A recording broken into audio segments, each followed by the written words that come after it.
Marshwadam. Guarbati Shaugas Pulis Waila.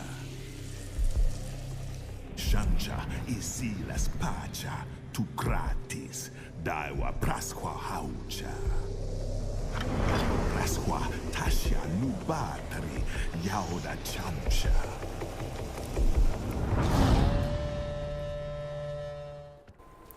What's up guys, this is John from JohnKO 3D Gaming. Welcome to my first ever visual review. Instead of audio, it will be audio and visual from time to time, and I'm here to be welcoming you to the world of Far Cry Primal. Now as I go through this review, I will be talking about different sections of the game, and I will be showing you what stands out from the other Far Cries and what makes this Far Cry unique and what carries over from the other Far Cries but still carries this game, even though we know it is set in the prehistoric era and it is set in that time period, not set in the modern day. So sit back, enjoy, and I'm going to be welcoming you to the world of the Stone Ages in Far Cry Primal.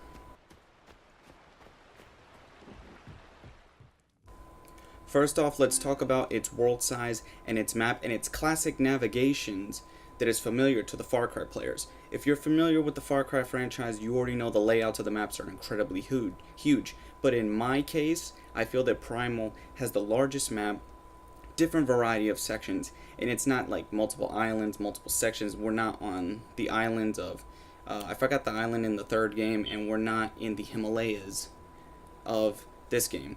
You're basically, your standard things are in the menu. You're crafting, you're leveling up, but except this time, there's different features of how to do it as you progress through the game and as you unlock different features by building huts in your village and different crafting materials. Everything unlocks very, very differently in this game, and you have to progress the game in this manner. That's mainly what I have to say to brush over its quick user interface in its menu for this part. The different tools and the weapons you will use in the Stone Age is completely different from any Far Cry game that you will play to date. Instead of using guns and instead of using grenades, rocket launchers, so on, you're using blades. Well, and technically this is a knife. This is a modern era weapon, but back then you crafted knives from stones. You have different weaponry such as clubs, bows and arrows, heavy clubs. You can also throw bee bombs to poison your enemies. And you have the beast system. The beast system means you can call in a creature that you tame in the wild by using bait, and you can re-heal them with meat. They can ally with you. You can control any beast as you progress through this story. Right now, I am still currently playing the story, but for what I have played so far, gives me the amount of knowledge I need to review this particular system. But you still have to skin animals to do what you have to do, and the wildlife during the day is hostile. You can see animals fighting each other, animals attacking other humans. You can either try to bait them, and you can ride them if you unlock the ability of the beast riding system to ride mammoths. So far I'm riding mammoths, and so far I'm going to be riding saber-toothed tigers next.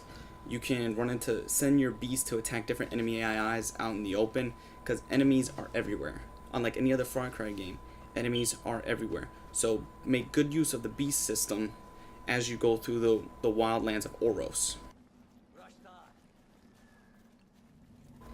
Now, like in any other Far Cry game, you have the typical capture the forts, capture the outposts, so on and so forth, whichever you want to call it.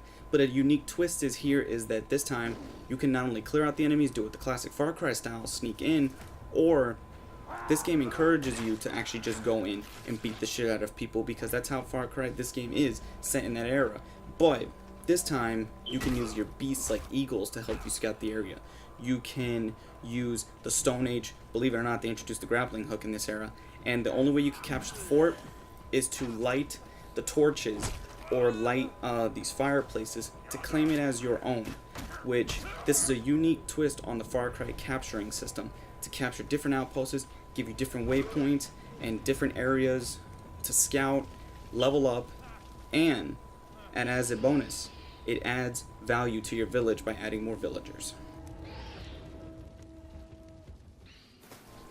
The next thing you need to look out for in Far Cry Primal is random world events that are the trademark in all the Far Cry games, but except this time it's very different because it actually has purpose and meaning for different resources that you need out in the wild, different add-ons to your village, and you can actually get different villagers to join you, increase your population, increase the amount of people that stay there, and they can hunt for you and bring back rare animal skins that you will need to upgrade yourself, upgrade your weapons, upgrade your villagers, and most of all, upgrade the ability of new clothing to survive out in the wild. That's another thing that you need to do. Look out for random world events in this game.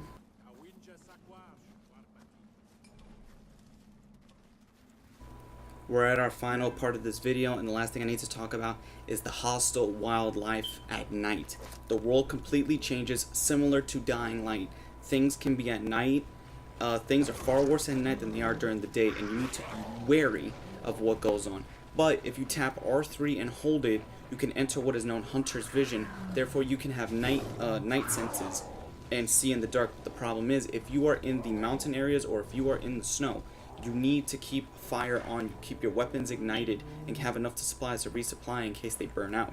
You have to be very wary of what you do. Granted, being at night has its benefits, but it is also very dangerous. So that's what I really have to say about that, and hunting at night for the rare animals is a must. So the final verdict of this game, Far Cry Primal, very different from any Far Cry game. I highly recommend it. It was worth the price I paid for. I didn't pay full $60, and I'm sure this game's been talked about to death, but I paid it for $25. I feel it was great for that, and this has been a good game, a good add-on to the Far Cry franchise since Far Cry 3 Blood Dragon. So until next time, guys, that was John from John Kill 3D Gaming, and I give this game an 8 out of 10.